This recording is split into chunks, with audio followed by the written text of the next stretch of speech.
2018-19ના સમયે રાજકોટમાં ડીવેરા ફર્ટિલિટી સેન્ટરનું કામકાજ નાના પાયે ચાલતું હતું. ડૉક્ટર ભાવિન કમાણી અને ડૉક્ટર રુચા જોશીની જહેમત રંગ લાવી રહી હતી. એ જે અરસામાં બંને તબીબીઓએ કચ્છમાં અને સૌરાષ્ટ્રમાં નિસંતાન દંપતીઓ માટે માર્ગદર્શન કેમ્પનું આયોજન કર્યું, જેમાં કચ્છમાં ભુજ, ગાંધીધામ, માંડવી સહિતના સ્થળોએ નિસંતાન દંપતીઓને 1-to-1 વિનામૂલ્યે માર્ગદર્શન આપ્યું. કચ્છમાં અસંખ્ય નિસંતાન દંપતીઓને ત્યાં પારણું બંધાયું. બાદમાં કોરોના આવ્યો. કોરોના સમયે જે માતાઓ પ્રેગ્નન્ટ હતી તેમના સ્વાસ્થ્ય અને ગર્ભમાં ઉછરી રહેલા બાળકની સલામતીનો પ્રશ્ન આવ્યો. ડૉક્ટર ભાવિન કમાણીએ આ તમામ સગર્ભા માતાઓને ડીવેરા ફર્ટિલિટીમાં જ ઘરકામ હોસ્પિટલ બનાવી નાખી. એક કોરોના સ્પેશિયાલિસ્ટ ડૉક્ટરની પણ મદદ લીધી. તમામ માતાઓનું સ્વાસ્થ્ય જાળવવાની ફરજ તેમના ઉપર.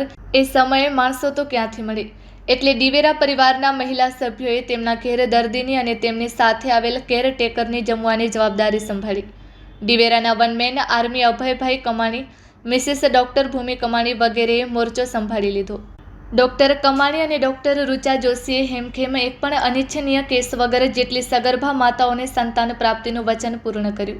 આ સગર્ભાઓમાં કેટલીક કચ્છી માતાઓ પણ હતી. કોરોના બાદ તો ડીવેરા પરિવાર મોટો થતો ગયો. અનેક નિસંતાન દંપતીઓ વિશ્વાસ સાથે ડીવેરાની સારવાર લેતા ગયા. આજે એ સંબંધ એટલી હદે વિકસી ગયો છે કે ડૉક્ટર ભાવિન કમાણી અને ડૉક્ટર રુચા જોશીએ કચ્છી દંપતીઓની લાગણીને ધ્યાને રાખી કચ્છમાં ડીવેરા ફર્ટિલિટી સેન્ટર શરૂ કર્યું. કચ્છમાં ગાંધીધામ ખાતે હોસ્પિટલ ખાતે તેનો શુભારંભ કરાયો છે. રાજકોટનો ધીકતી પ્રેક્ટિસ છોડી ડૉક્ટર કમાણી અને ડૉક્ટર રુચા જોશી કચ્છ કેમ આવ્યા? કચ્છી વિશે એમ કહેવાય છે કે તે રોજીરોટી માટે વિશ્વના કોઈ પણ ખૂણે જાય, પણ તેના ડીએનએમાં સતત કચ્છ ગુંજ્યા કરી. ધન સંપત્તિ, કીર્તિ મેળવી અંતે તો તેમને વતન જ સાંભળે. બસ આવું જ ડૉક્ટર ભાવિન કમાણીના કિસ્સામાં થયું છે. ડૉક્ટર ભાવિન કમાણી કચ્છના અંજારના ખેડોઈ ગામના વતની. તેમનો જન્મ ખેડોઈમાં થયો હતો. થોડું બાળપણ પણ કચ્છમાં વીત્યું હતું. ફાનસમાં ઝાંખા પાંખા અજવાળામાં જે રીતે તમને ધૂંધળા દ્રશ્યો દેખાય એવી કચ્છની યાદો ડૉક્ટર કમાણી હૃદયના ખૂણે સાચવીને બેઠા હતા. ડૉક્ટર ભાવિન કમાણી રાજકોટમાં વ્યવસાયિક રીતે સફળ થયા અને કચ્છી નિસંતાન દંપતીઓ સતત તેમને કહેતા હતા કે રાજકોટ દૂર પડે છે, સાહેબ તમે કચ્છ આવો ને. બસ વતનનો પ્રેમ અને કચ્છીઓના કોલને કારણે અમદાવાદ અને બેંગ્લોરમાં હોસ્પિટલ સ્થાપવાની ઓફર બાજુએ રાખી ડૉક્ટર ભાવિન કમાણીએ કચ્છના ગાંધીધામમાં ડીવેરા ફર્ટિલિટી સેન્ટર શરૂ કર્યું. ડૉક્ટર કમાણી અને જોશી કહે છે કે અમે કચ્છના એક નિસંતાન દંપતી સુધી કેમ્પના માધ્યમથી પહોંચીને નિઃશુલ્ક માર્ગદર્શન આપીને તેમને વૈજ્ઞાનિક અભિગમથી સંતાન પ્રાપ્તિનું સુખ આપીશું. કચ્છના રણમાં સંતાનરૂપી પુષ્પનું ઉપવન ખડું કરીશું. ડૉક્ટર કમાણી અને ડૉક્ટર રુચા જોશી કહે છે કે અમે ઈચ્છીએ છીએ કે કચ્છમાં કોઈ દંપતી નિસંતાન ન રહે. ડૉક્ટર ભાવિન કમાણીનો કચ્છ પ્રેમ માત્ર સંતાન પ્રાપ્તિ અભિયાન સુધી જ ન રહ્યો.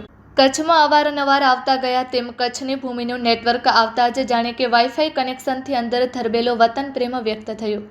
ડૉક્ટર ભાવિન કમાણીએ કચ્છ કચ્છડો યાદ કર્યા વતન પ્રેમને વ્યક્ત કરતું સોંગ સ્વકંઠે ગાયું. માતૃભૂમિને ડેડિકેટ કર્યું છે. આ સોંગ લોન્ચ પ્રસંગે ડૉક્ટર ભાવિન કમાણીએ કહ્યું કે બસ મને ઈશ્વરે જે તબીબી જ્ઞાન આપ્યું છે તેનો મહત્તમ ઉપયોગ કરી કચ્છમાં નિસંતાન દંપતીઓને સંતાન પ્રાપ્તિ કરવા અને દરેક કચ્છીઓના ઘરમાં કિલ્લોલ બનવામાં મદદરૂપ થવાની નેમ છે. મારે કચ્છીઓ પાસેથી કશું જ નથી જોઈતું. બસ આ જાગૃતિ અભિયાનમાં લોકો જોડાય અને કચ્છના તમામ નિસંતાન દંપતી સંતાન પ્રાપ્તિ કરે તે જ મારી અને મારા સહભાગી ડૉક્ટર રુચા જોશીનો સંકલ્પ છે. ડૉક્ટર ભાવિન કમાણીએ આ તકે ખાસ તો ડૉક્ટર રુચા જોશીનો આભાર માન્યો હતો. તેમણે કહ્યું હતું કે મારા પાર્ટનર અને ડીવેરા ફર્ટિલિટી સેન્ટરના ડિરેક્ટર એમ્બ્રિયોલોજિસ્ટ ડૉક્ટર રુચા જોશીએ ડૉક્ટર ભાવિન કમાણીના વતન પ્રેમને આદર આપીને જ કચ્છ યુનિટ શરૂ કરવા તૈયાર થયા છે. અન્યથા તેઓ અમદાવાદના મૂળ વતની છે. રાજકોટમાં હવે ડીવેરા ફર્ટિલિટી ધમધમી ગઈ છે. ત્યારે વ્યવસાયિક રીતે આ નિર્ણય લેવો થોડો કપરો છે. છતાં ડૉક્ટર રુચા જોશીએ કચ્છી નિસંતાન દંપતીઓ માટે સંપૂર્ણ કમિટમેન્ટથી જોડાવાનું નક્કી કર્યું તે મારે માટે ખૂબ મોટી વાત છે.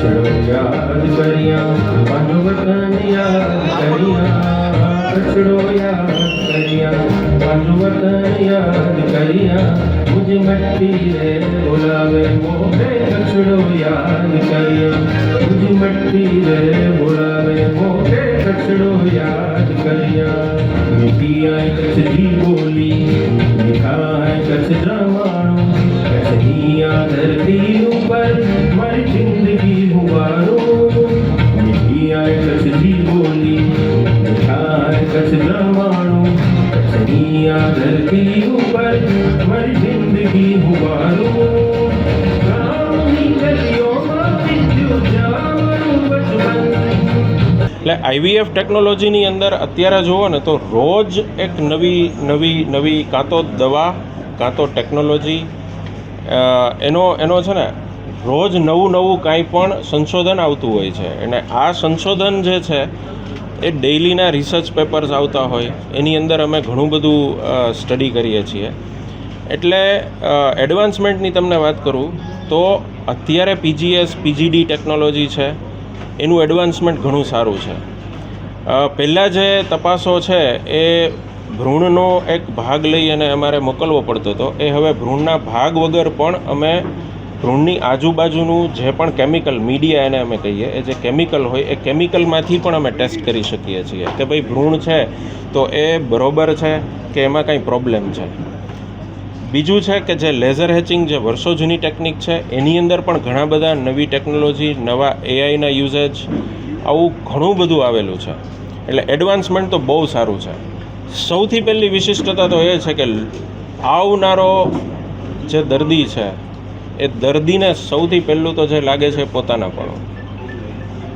એના પછી અમે અમારા આટલા વર્ષોના અનુભવ પછી જે બી અમારા પ્રોટોકોલ્સ બનાવેલા છે એ પ્રોટોકોલ્સને કારણે અમારી સફળતા એ બહુ જ સારી રીતે અમને મળે છે.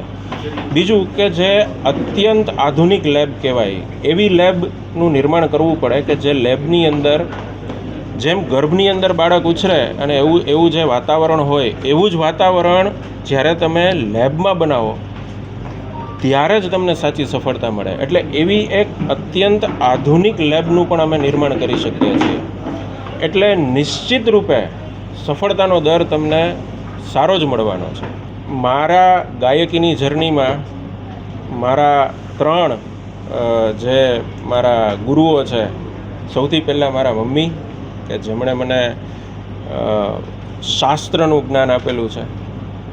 ત્યારબાદ મારા પપ્પા કે જેમણે મને ગાયકી શીખવાડી છે. અને એ કેવું છે કે બાળક નાનું હોય ને તો એને ખબર ન હોય કે મારે કઈ ભાષા બોલવાની છે, પણ એના મા બાપની જે ભાષા સાંભળે ને એ ભાષા એ શીખતો જાય. એ બાળક જો ભારતમાં જન્મેલો હશે તો ભારતની ભાષા બોલશે અને ફોરેનમાં જન્મેલો હશે તો એની ભાષા બોલશે. એટલે હું જે શીખેલો છું એ નાનપણથી ઘોડિયામાંથી હાલરડાથી શરૂ થઈ અને અત્યાર સુધીની આ મારી જર્ની છે. એની અંદર મમ્મી પપ્પા અને ત્રીજો છે એ મારા મિત્ર પાર્થભાઈ કે જેમણે આ ગીત ડિરેક્ટ કરેલું છે.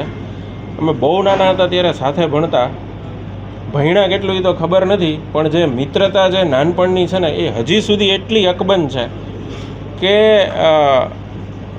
ઘણા બધા વર્ષોના બ્રેક પછી અમે ફરીથી પાછા મળ્યા. કારણ કે વચ્ચે મારા પપ્પાની જોબ એટલે અમારે શિફ્ટ થવાનું થાય એક ગામથી બીજા ગામ, અને પાર્થભાઈ એના કામમાં સ્થગિત હતા. તો જ્યારે અમે સાથે મળ્યા તો તમને એવું જ ફીલ થાય કે ભાઈ આ એ જ છે, આમાં કાંઈ ફરક નથી. એટલે એકચ્યુઅલી મારી પાસે આ સોંગ ગવડાવ્યું છે એણે. મને ખુદને ખબર નહોતી કે હું ગાઈશ અને કેવું ગાઈશ, પણ જે છે એ તમારી સામે છે આજે. ઓલમોસ્ટ બધા દેશ જેટલા બી લોકો અમારી પાસે આવે છે એમાં તમે સમજો કે વેસ્ટ આફ્રિકા છે, યુએસ, યુકે, યુરોપના સ્વીડન જેવા દેશોમાંથી, આપણું સ્પેન, ત્યાંથી બી લોકો આવે છે. અને બધા જ દર્દીઓને સારવાર અમે આપેલી છે. અને જે પરિણામ જે આપણા લોકો માટે છે, સમજો કે હ્યુમન બોડી જ છે, જે પરિણામ આપણા લોકો માટે છે એ જ પરિણામ એમના માટે છે. એટલે સફળતાપૂર્વક બી ઘણા લોકો સારવાર લઈને ગયા છે હોસ્પિટલમાંથી? સ્ત્રીને લગતા કારણો અને પુરુષને લગતા કારણો અલગ અલગ હોય છે.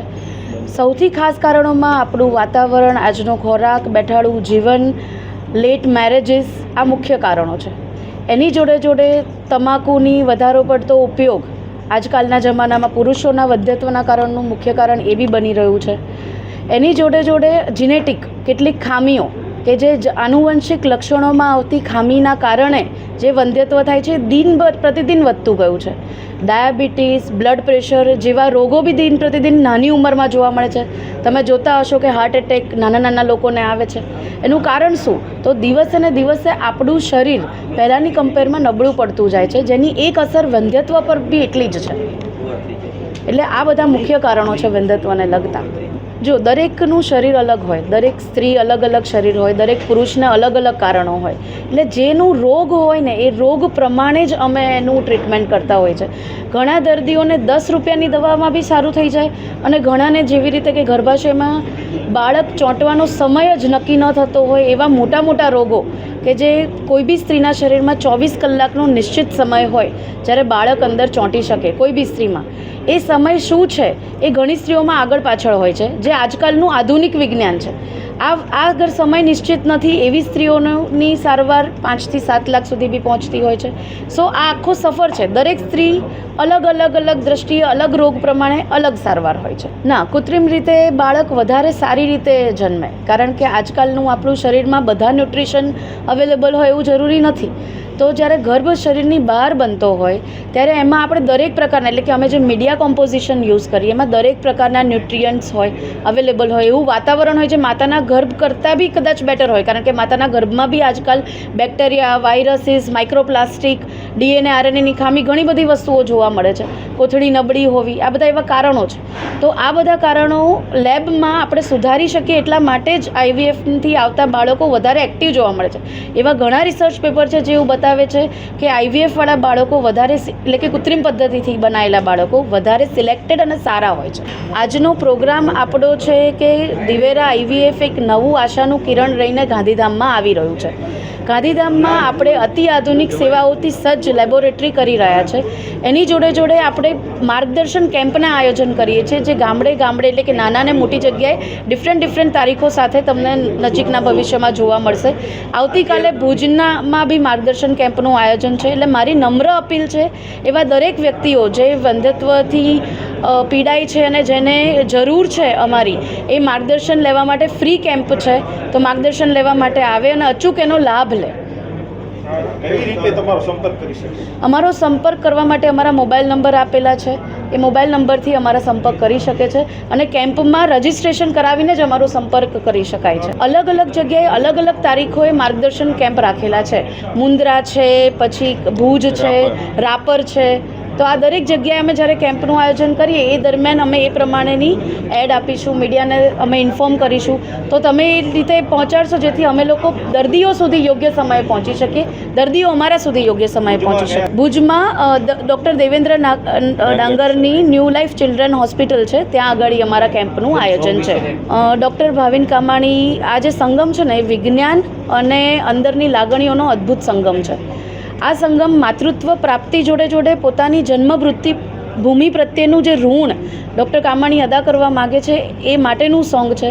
તો મારી નમ્ર અપીલ છે કે આ સોંગ દરેક વ્યક્તિ સુધી પહોંચે અને કચ્છની ધરતીનો અમારા પ્રત્યેનો પ્રેમ અને કચ્છના દર્દીઓ પ્રત્યેનો અમારા પ્રત્યેનો પ્રેમ અમે આ સોંગ થ્રુ બધાને કહી શકીએ, બતાવી શકીએ. કચ્છની ધરતીમાં 15 થી 17% અત્યારે પહોંચી ચૂક્યું છે વંધ્યત્વનું કારણ, જે દર વર્ષે ધીરે ધીરે વધતું રહ્યું છે. મેં તમને પહેલાં બી કીધું કે કેટલાક મૂળભૂત કારણો છે. આપણું તાપમાન, અહીંયાનું વાતાવરણ, પાણી, ખોરાક, જે ફર્ટિલાઇઝર્સનો યુઝ થાય છે આજકાલ ખોરાકને બનાવવા માટે, એ ફર્ટિલાઇઝર્સ બી ઇન્ફર્ટિલિટીને લીડ કરે છે આજના જમાનામાં. એની જોડે જોડે જીનેટિક, એટલે કે ટોબેકો જે મેલ ઇન્ફર્ટિલિટીનું મુખ્ય કારણ છે, અને જેનેટિક રીઝન, આનુવંશિક લક્ષણોમાં આવતી ખામીઓ, આ બધા રીઝન એવા છે કે જે દિન પ્રતિદિન વંધ્યત્વને વધારી રહ્યા છે અને એને જ સોલ્વ કરવા અમે આવી રહ્યા છીએ કચ્છમાં.